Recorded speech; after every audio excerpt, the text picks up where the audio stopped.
یہ تھوڑا عرصہ پہلے ڈاکٹر ہارون صاحب مسلمان ہوئے ہیں اور ابھی انہوں نے 2-3 کتابوں کا انگریزی میں ترجمہ کیا ہے اور بھی کچھ کتابوں پہ وہ کام کر رہے ہیں. ہالینڈ کے رہنے والے ڈاکٹر صاحب ہیں. توجہ ہے میری بات پر آپ عزیزوں؟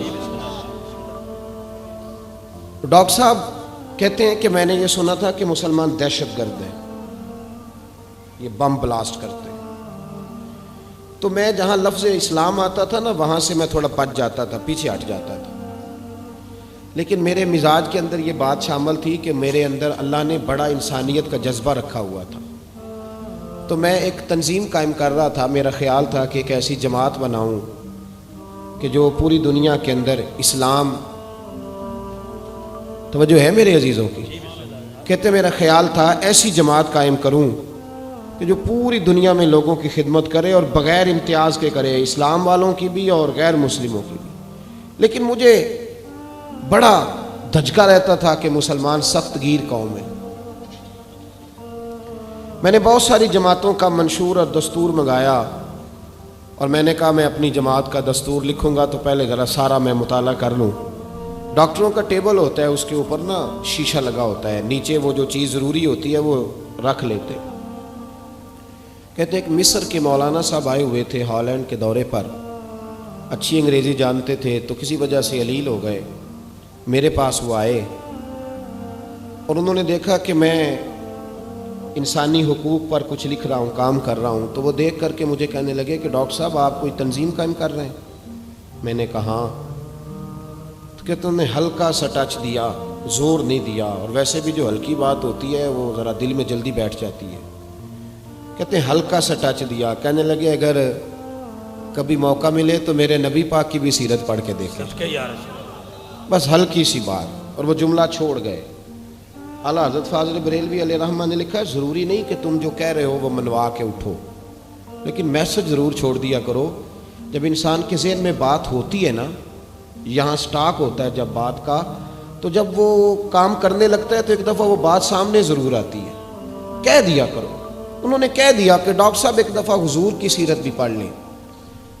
کہتے ہیں میرے ذہن میں بات بیٹھ گئی. مصروف آدمی تھا, زیادہ تو نہیں میں مطالعہ کر سکتا تھا, لیکن میں ایک دن 10 منٹ گھر میں ملے تھے تو میں کمپیوٹر پہ بیٹھا اور میں نے کہا کہ انگریزی میں جو کتابیں حضور سید عالم صلی اللہ علیہ وسلم کی سیرت کی ہیں ان کو ذرا دیکھتا ہوں. تو فرماتے ہیں کہ میں نے نیٹ پہ سرچ کیا, پہلی حدیث آئی اور میں کلمہ پڑھ کے مسلمان ہو گیا. حدیث کہاں ہے؟ سبل الہدی والرشاد میں بھی ہے, کنز العمال میں بھی ہے, مسند احمد میں بھی ہے, ابن اسحاق میں بھی ہے, ابن اشام میں بھی ہے, اور شاید سیرت کی تمام کتابوں میں آپ کو روایت مل جائے. نبی پاک صلی اللہ تعالی علیہ وسلم کی حدیث اور روایت کرتے ہیں حضرت سلمان فارسی رضی اللہ تعالیٰ عنہ, اور ساتھ ہیں سیدنا بلال حبشی رضی اللہ تعالیٰ عنہ. فرماتے ہیں ہم گھر سے نکلے, حضور نے فرمایا ذرا جلدی چلو ایک ضروری کام ہے. فرماتے ہیں بڑی تیزی کے ساتھ آج روٹین سے ہٹ کر محبوب نے تیز تیز قدم مبارک اٹھائے, تیز تیز. اور فرماتے ہیں ایک گلی ہم نے کراس کی, دوسری گلی میں جو پہنچے تو پھٹے پرانے کپڑے, سادی سی بی بی, اور حالت بتاتی تھی کہ بیچاری کسی غریب گھر کی ہے. وہ سڑک پہ کھڑی تھی اور رو رہی تھی. میرے کریم رسول نے فرمایا بلال اسے پوچھو کیا مسئلہ ہے, کیوں روتی ہے؟ تو حضرت سلمان عرض کرتے ہیں میں نے کہا حضور میں پوچھ لیتا ہوں, آپ جائیے, کام بڑا ضروری ہے جو نکلیں, میں معلومات کرتا ہوں. تو محبوب نے فرمایا نہیں, اس کے آنسو پوچھنے سے ضروری کوئی کام بھی نہیں, پہلے اس کی داد رسی ہوگی, اسے پہلے پوچھا جائے گا. روتے نہیں رہتے لوگ گھروں میں, لوگ گزر نہیں جاتے چپ کر کے, کتنے لوگ تڑپتے ہیں, کون احساس کرتا ہے. نبی پاک سید عالم صلی اللہ علیہ وسلم رکے اور اس خاتون سے پوچھا کیا بات ہے؟ اس نے کہا کہ بات کوئی بھی نہیں, میرا ایک ہی موٹا سا مسئلہ ہے. کہا وہ کیا؟ کہنے لگی میں غریب ہوں, اور غریبی بذات خود بہت بڑا گناہ ہوتی ہے, لوگ بڑا جرم سمجھتے ہیں اس کو بذات خود. میں نے شروع میں کہا کہ مذہبی سٹیج کی بھی صدارت غریب آدمی نہیں کر سکتا, کیونکہ غریب جو ہوا جہد کول دتھی ہونی انہیں نیڑے بہنا ہے جی, جہد کول نہیں انہیں تو پیچھے جا کے بہنا اینڈ تے